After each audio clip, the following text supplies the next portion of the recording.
Damos comienzo a un nuevo comentario bíblico expositivo, Servidores de Dios. Quien te habla es Manuel Cornejo. En esta ocasión estaré compartiendo en el Evangelio de Mateo, capítulo 6 y versículo 25, donde dice: Por tanto os digo, no afanéis por vuestra vida, qué habéis de comer o qué habéis de beber, ni por vuestro cuerpo, qué habéis de vestir. ¿No es la vida más que el alimento y el cuerpo más que el vestido? Con una advertencia enfática introduce la enseñanza cuando dice, por tanto, esto es, en base a cuanto antecede y como consecuencia de ello. La enseñanza no ha cambiado, sigue siendo necesidad de una forma de ver las cosas correctamente según el pensamiento de Dios. La expresión liga lo que sigue con lo que antecede. Se suma la autoridad del Maestro enviado por Dios. Cuando dice, os digo.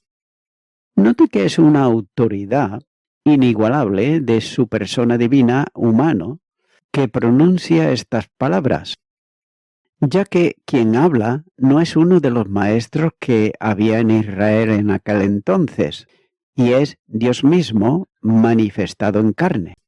El Evangelio de Juan, capítulo 1 y versículo 14 dice, y aquel verbo fue hecho carne, y habitó entre nosotros, y vimos su gloria, gloria como del unigénito del Padre, lleno de gracia y de verdad. El Verbo de Dios, sabiduría infinita del Eterno, habla con la autoridad que sólo Él tiene y la que se debe prestar plena atención y acatamiento, ya que la amonestación es bien sencilla y se está expresando con completa claridad y precisión, cuando dice, no os afanéis, literalmente, no estéis ansiosos. Note que el Señor no prohíbe la sana ocupación por la subsistencia cotidiana, ni llama con ello a la desidia de buscar lo necesario para cada día.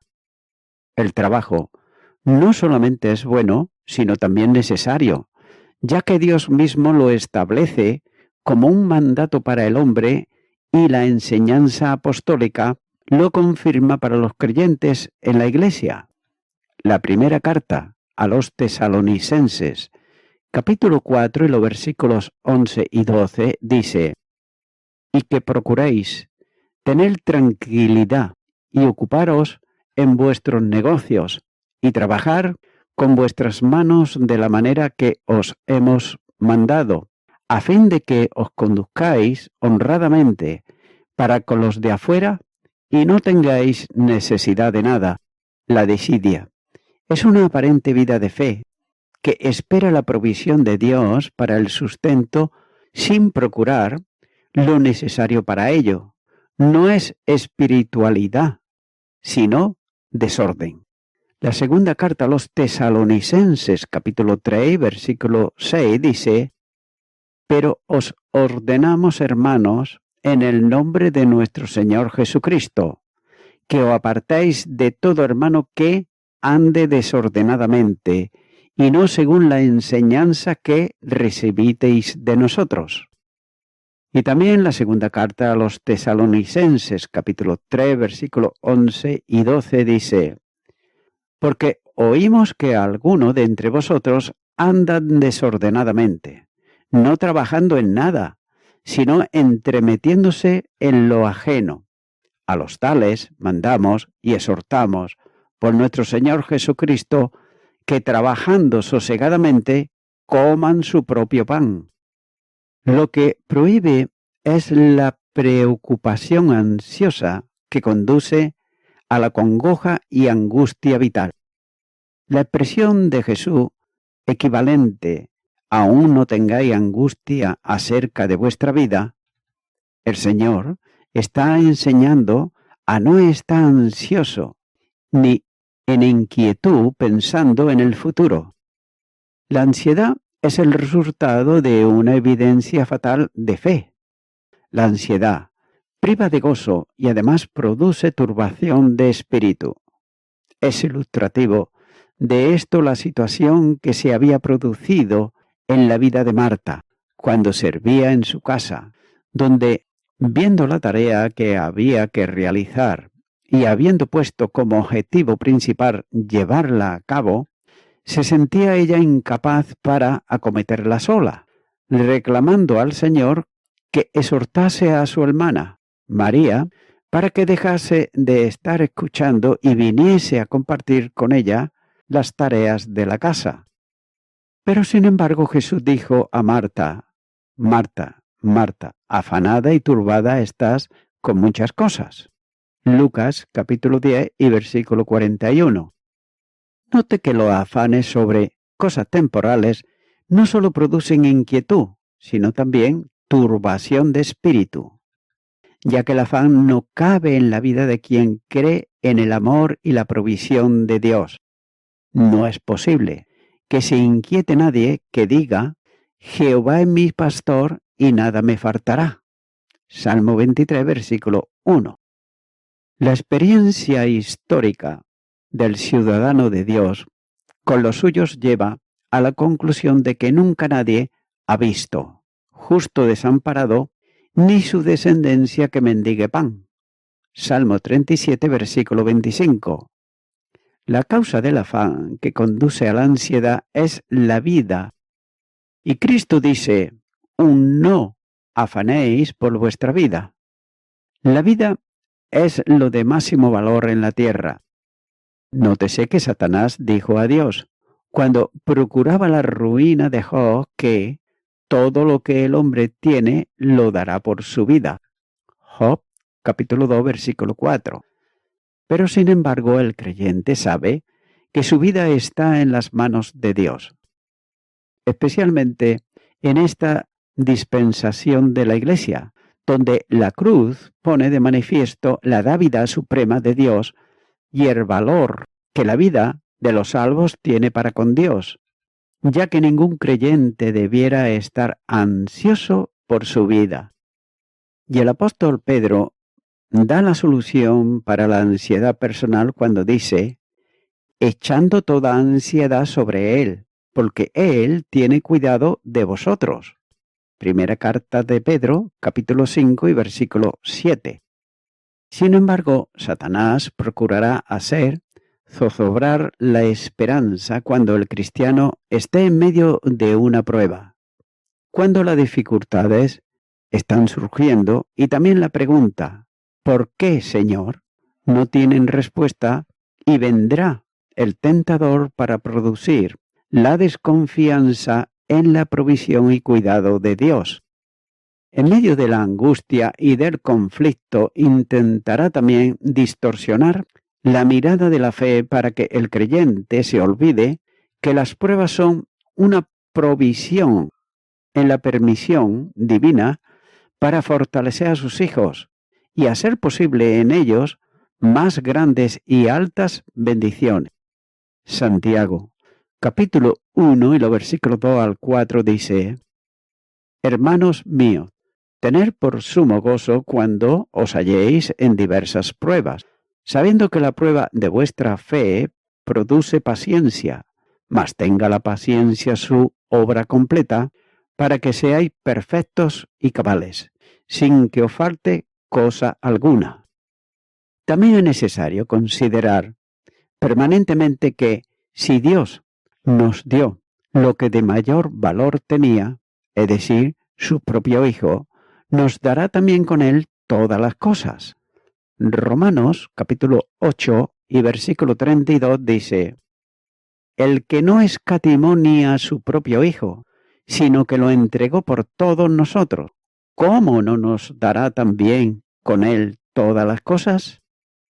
Esta era la seguridad del apóstol Pablo en relación con la provisión para el creyente, cuando dice, Mi Dios pues suplirá todo lo que os falta, conforme a sus riquezas en gloria en Cristo Jesús.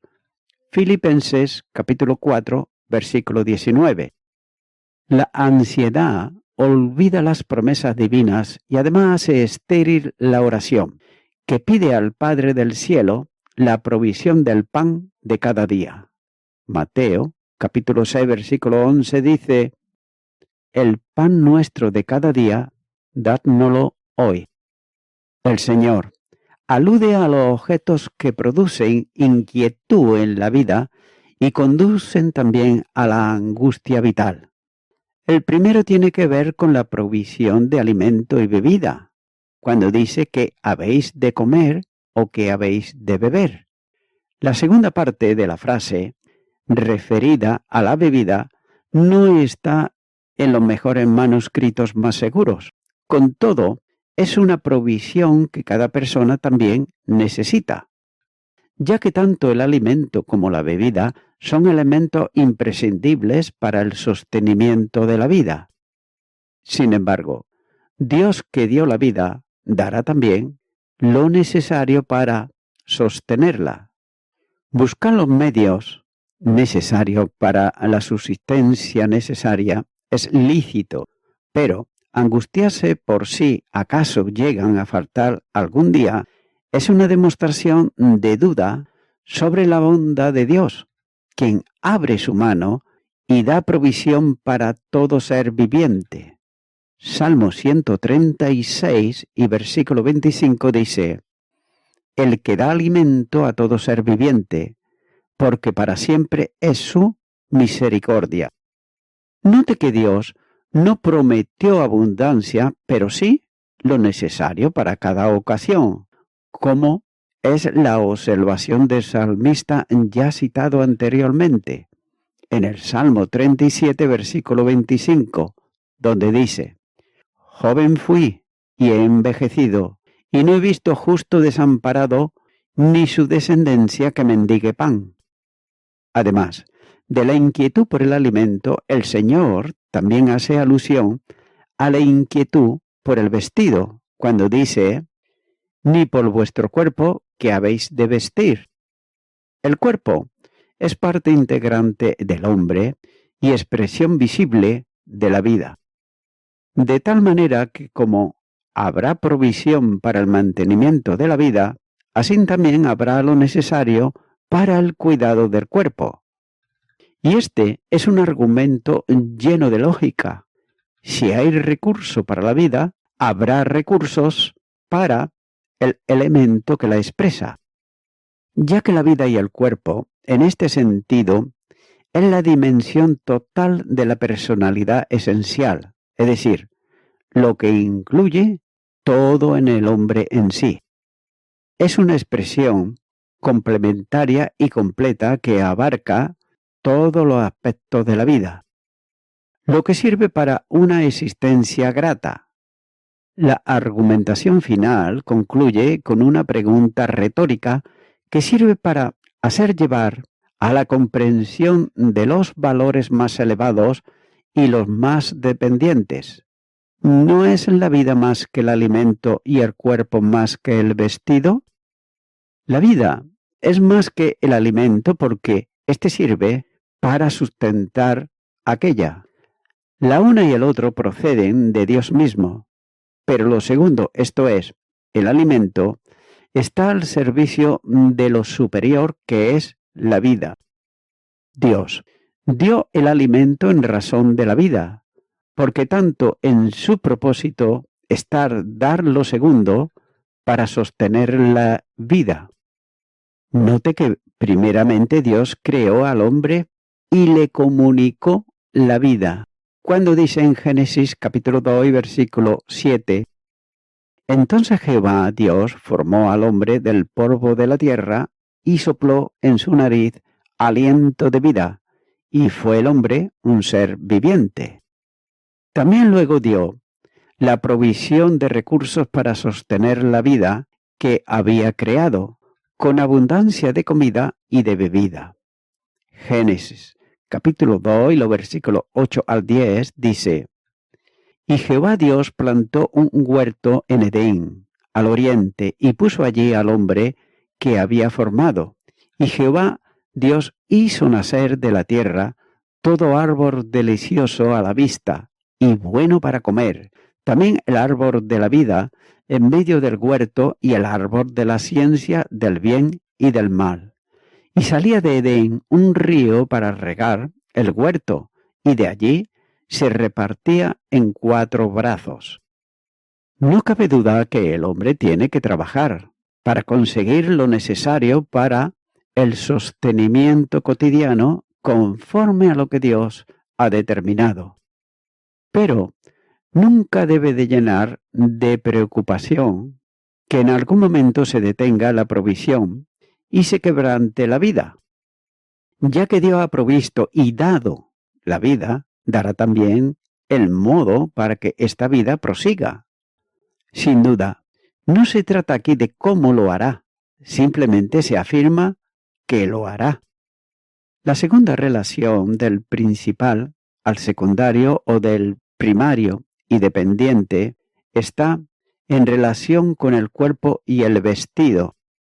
Note que la argumentación es semejante a la presentada para la vida y el alimento, ya que si el cuerpo forma parte del hombre y es, por tanto, un elemento de la expresión de la existencia que se llama vida, es también un don de Dios, por lo que el creyente debe de estar en segura confianza de que el creador del cuerpo dará los medios para que esos cuerpos puedan vestirse. Pero note que la sociedad de nuestro tiempo se angustia muchísimo y muchas veces, y lo hace por asuntos vitales para el futuro, porque ha dejado de dar gracia a Dios por los elementos primarios que son, por ejemplo, la vida y el cuerpo. El que se inquieta desconoce la realidad del amor de Dios, de su soberanía y de su omnipotencia. Continúa ahora con el versículo 26, donde dice: Mirad las aves del cielo, que no siembran, ni siegan, ni recogen en graneros, y vuestro Padre Celestial las alimenta. ¿No valéis vosotros mucho más que ellas? El creyente es enviado a la escuela de las aves, cuando dice prestar atención a las aves del cielo. Posiblemente muchos de los presentes, incluidos también los discípulos, estaban ellos considerando las palabras del Señor y no terminaban de comprenderlas en toda la dimensión. Muchos de ellos estaban acostumbrados a inquietarse por el futuro. Y también es probable que los discípulos, que ellos tenían como oficio el ser pescadores del mar de Galilea, hubiesen sentido muchas noches, al embarcarse para la pesca, la inquietud sobre el resultado de la noche de trabajo. Sin embargo, alrededor de la gente se escuchaban las palabras del Señor Jesús. Volaban las aves. Siempre están presentes sobre todo en el campo. Y Cristo pide al auditorio una mirada a las aves, en el sentido de que las consideren para obtener una lección personal. La Escritura hace referencia continuamente a las aves. En las disposiciones legales se mencionan en 7 versículos 20 clases de aves. Por ejemplo, en Levíticos capítulo 11 y los versículos 13 al 19. Y note que cada ave se alimenta de una forma diferente. Hay algunas que recurren a los granos para su comida, otras a la carne, algunas a los peces de los mares y ríos. También las hay que son urbanas y se alimentan de los restos de la comida de los humanos. Pero note que además de la variedad de alimento está también la cantidad que cada ave necesita. Ya que las grandes aves rapaces, ellas necesitan mucha más comida que el humilde gorrión de nuestra ciudad. Y Cristo llama la atención a una primera observación sobre las aves. Ninguna de ellas trabaja, ni tampoco ha sembrado, es decir, no siembran, no han cosechado o almacenan la comida, es decir, no recogen en granero. Es cierto que todas ellas la buscan. Es verdad que muchas ponen a buen recaudo alguna porción para ir comiendo de vez en cuando de ella, pero la realidad es que no hacen de la comida un tesoro que procurar. Por tanto, su trabajo no es hacerse de tesoros, sino buscar el sustento cotidiano, ya que no tienen ningún programa de siembra, tampoco de recolección y almacenamiento como hacen los hombres. Tampoco tienen graneros que llenar en donde pongan su objetivo y confianza como el rico insensato, que nos habla de Lucas capítulo 12, versículo 18, donde dice, y dijo, esto haré, derribaré mis graneros y lo edificaré mayores, y allí guardaré todos mis frutos y mis bienes. Con todo, no pueden tomarse como ejemplo de desidia, ya que cada día han de buscar los recursos necesarios en donde se encuentran, ya que estas aves dependen completamente de Dios. Cuando dice, vuestro Padre Celestial las alimenta. Todas ellas, sin excepción, dependen de Dios para su subsistencia. No importa la cualidad o cantidad de alimento, ya que Dios provee para ellas. El hombre no tiene que procurarse de alimentarlas, ya que aparentemente no le reportan un gran beneficio, muchas de ellas. Es por eso que, ¿hemos pensado bien en esto? Algunos de nosotros no hemos levantado cada mañana para ir al encuentro de las aves y darle la provisión cotidiana. Sin embargo, no les falta porque vuestro Padre Celestial las alimenta. Y lo hace cada día. Les llega la provisión que necesitan. Como dice el salmista sobre los recursos divinos para los animales en general. Todos ellos esperan en ti para que le des su comida a su tiempo. Le das, recogen, abres tu mano, se sacian de bien. Salmo 104, versículos 27 y 28.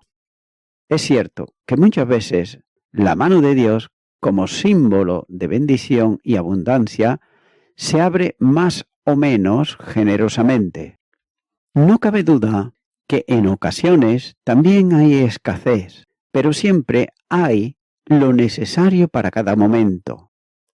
A la observación sobre el cuidado de las aves, sigue también la aplicación, aquí mediante una pregunta retórica que exige una respuesta positiva por el oyente, cuando dice, ¿no valéis vosotros mucho más que ellas?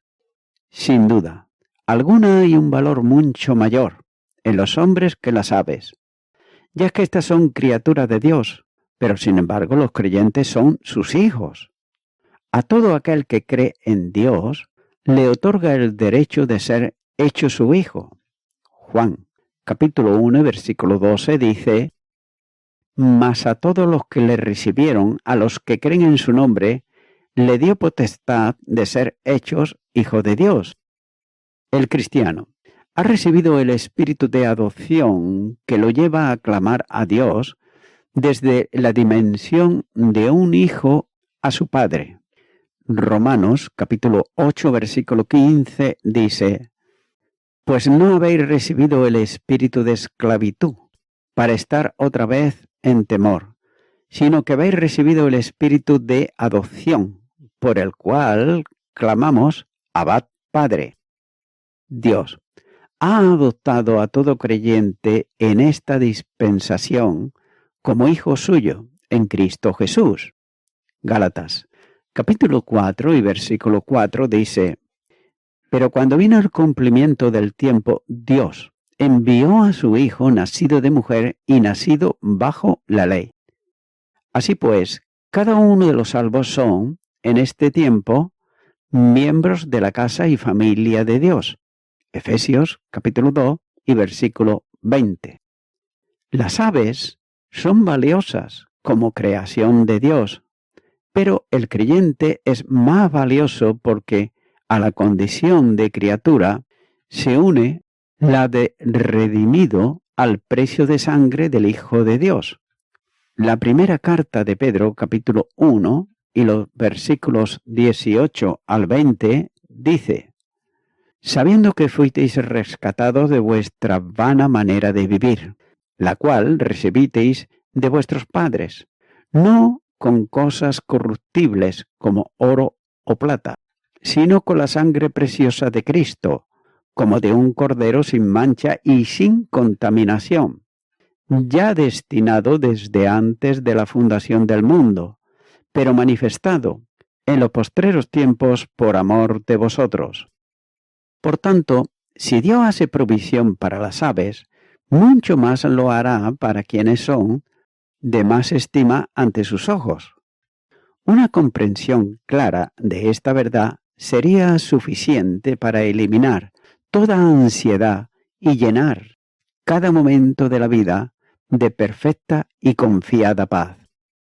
Y voy concluyendo con esto.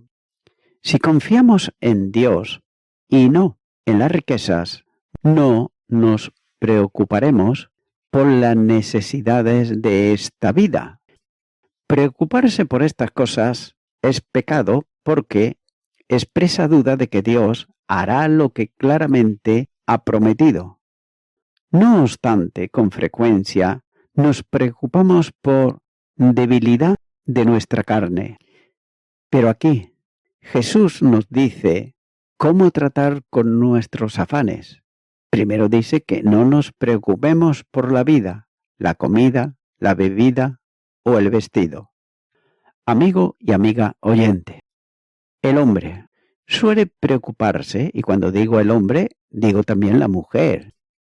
El hombre y la mujer suelen preocuparse por las cosas para subsistir físicamente.